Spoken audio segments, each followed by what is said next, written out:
노아 때 홍수로 세상을 심판하신 하나님은 이렇게 말씀하셨습니다.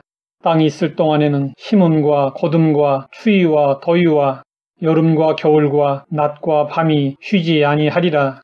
이것은 우리가 기억해야 할 하나님이 정하신 자연의 법칙입니다. 첫 번째 자연의 법칙은 낮과 밤이 번갈아 다가오는 것입니다. 하나님이 이스라엘 자손들을 낮에는 구름 기둥으로 인도하시고 밤에는 불 기둥으로 인도하셨던 것처럼 하나님은 낮의 일뿐 아니라 밤의 일도 주장하십니다. 성경은 말씀하고 있습니다. 낮도 주의 것이요 밤도 주의 것이라. 그러므로 우리는 낮뿐만 아니라 밤에도 주님의 뜻대로 살아야 합니다.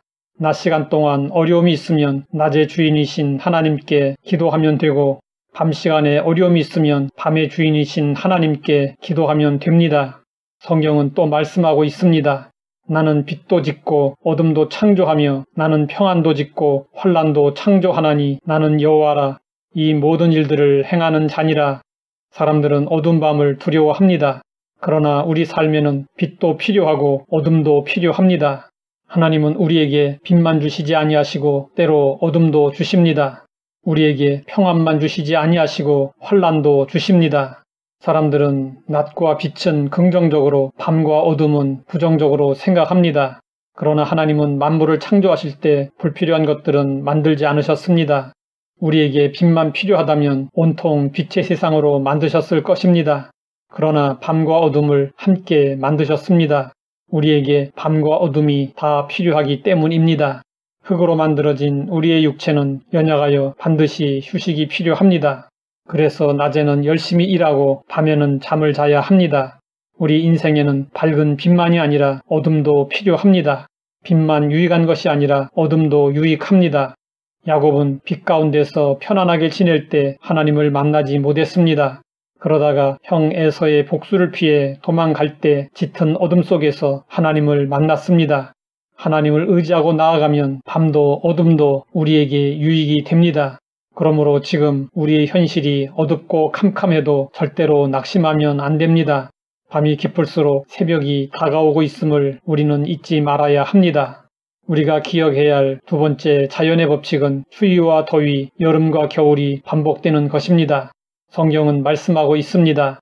주께서 땅의 경계를 정하시며 주께서 여름과 겨울을 만드셨나이다.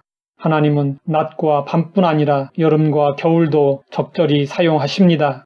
하지만 사람들은 하나님의 섭리를 모르고 여름은 덥다고 겨울은 춥다고 불평합니다.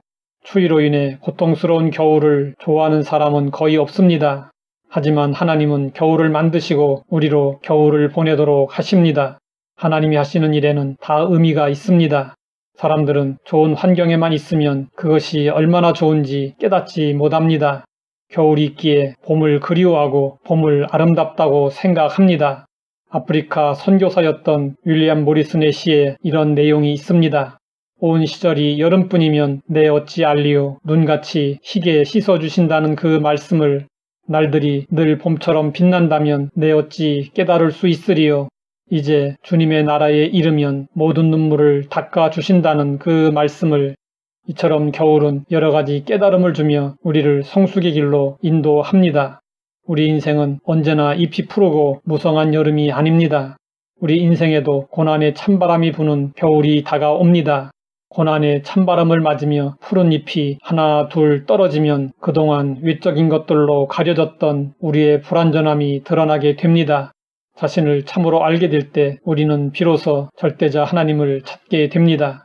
이것이 겨울이 우리에게 주는 은혜입니다. 우리가 기억해야 할 세 번째 자연의 법칙은 심음과 거둠입니다.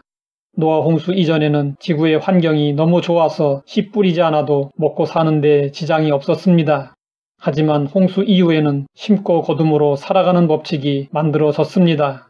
이 법칙은 땅이 있을 동안에 계속될 것이라고 하나님은 말씀하셨습니다. 그러므로 우리는 항상 심는 수고를 아끼지 말아야 합니다. 가을에 무엇인가 거두기 위해서는 봄에 씨를 뿌려야 하듯이 우리도 무엇인가 얻기 위해서는 항상 씨를 뿌려야 합니다. 이처럼 노아 홍수 이후의 자연은 우리 인생의 교과서가 되었습니다. 우리는 하나님이 정하신 자연 현상과 법칙을 통해서 인생 사는 법을 배워야 합니다.